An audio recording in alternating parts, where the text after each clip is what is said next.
Hello, everyone, and welcome to part 10 of our 10-part series on commercial invoicing. This part is entitled Some Final Invoicing Observations. I wanted to be able to put a bow on it for us to make sure that we're fully prepared to head on out there and give our next commercial project a shot invoicing in T&M. Let's always remember the KISS method. Don't try to make things too complicated here. Let's just keep it simple. We said that in one of the previous sessions. We want to keep reiterating it. It doesn't need to be difficult. Commercial projects can get difficult at times. The invoicing shouldn't be difficult. Simple steps here. Number one, let's remember the ABCDs. Let's get an agreement on the scope. The more we come to agreement, the less there is in dispute, the less there is in questioning, the less chance there is at the end for them to try to lower our bill saying that this wasn't necessary. So it's very important. Step two, let's agree to use time and materials invoicing. That's the basis we talked about way back. Let's remember to try to always make sure we're communicating with the adjusters, their experts, and your client, letting them know that your intention is to invoice using time and materials. As long as everybody understands that, when you submit that invoice, it's not a surprise to anyone. So we eliminate another hurdle. Number three, we talked about the C, communication. We need to communicate daily. As soon as we're on that job, our most important asset is our ability to communicate what we're doing.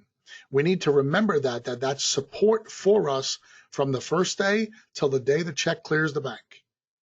And finally, we need to document everything. We've talked over and over and over about the documentation between the paperwork and all of the support materials and receipts and invoices, all the way to the photos. We need to make sure that we document it all. That all becomes part of your story. If we do all those 4 steps, then your invoice is simply a compilation of your efforts. Your invoice is really the story of the job. Think of it this way. You want to tell a story, but you want to tell a factual story. We don't create fiction. We create a biography of what went on in our life. It's not historical fiction. It is fact. The only way to do that is to take what we would consider research materials if we were creating a story, and we would get all those factual resource materials and put them together in our book. Well, our invoice is the book of all the facts. We take everything that we've created that we can prove, and we put it into the invoice.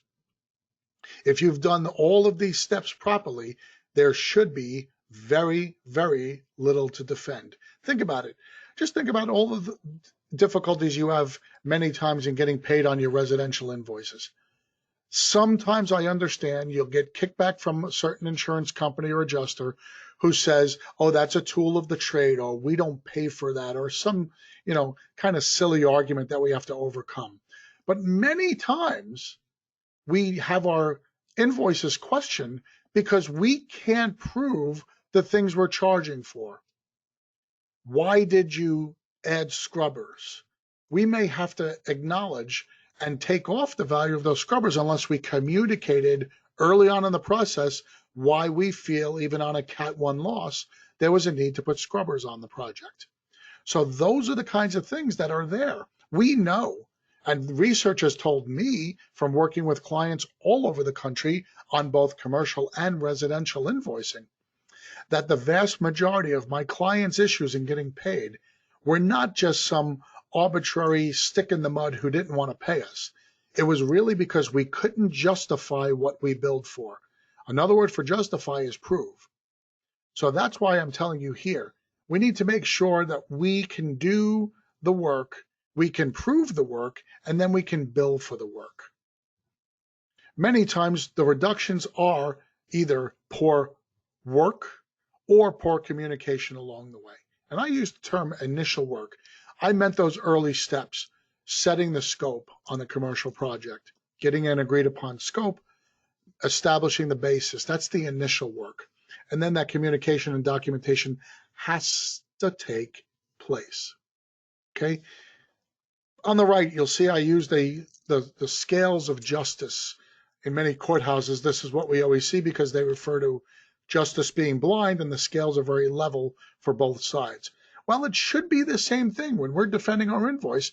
It should be fair and it should be impartial. So if we've loaded up one side with all of our support and proof, and we've loaded up the other side with our invoice, it should be balanced and fair. What happens when you don't have enough proof is your invoice is too heavy, and what do the adjusters do? Of course, they call us out on it.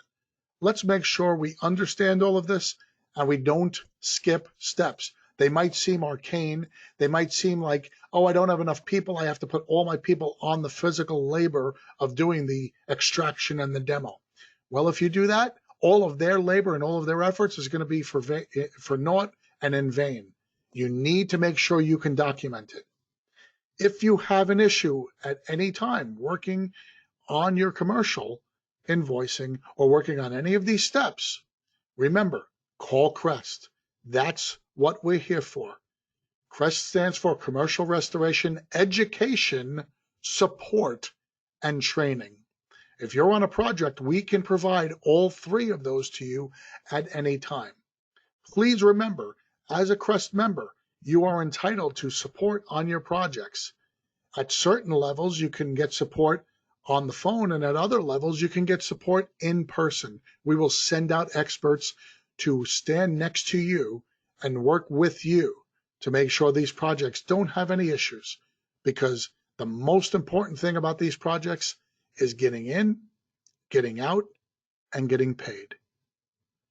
I want to thank you guys so much for taking this trail with us, and we really enjoyed providing you with a 10-part series on commercial invoicing. We look forward to hearing back from you real soon, and if you guys want to drop us any comments or questions, please feel free. There's my email address at the bottom, bill@thecrestnetwork.com. On behalf of everyone at the Crest Network, I want to wish you guys a continued success, and thank you so much for being part of our network. Bye-bye.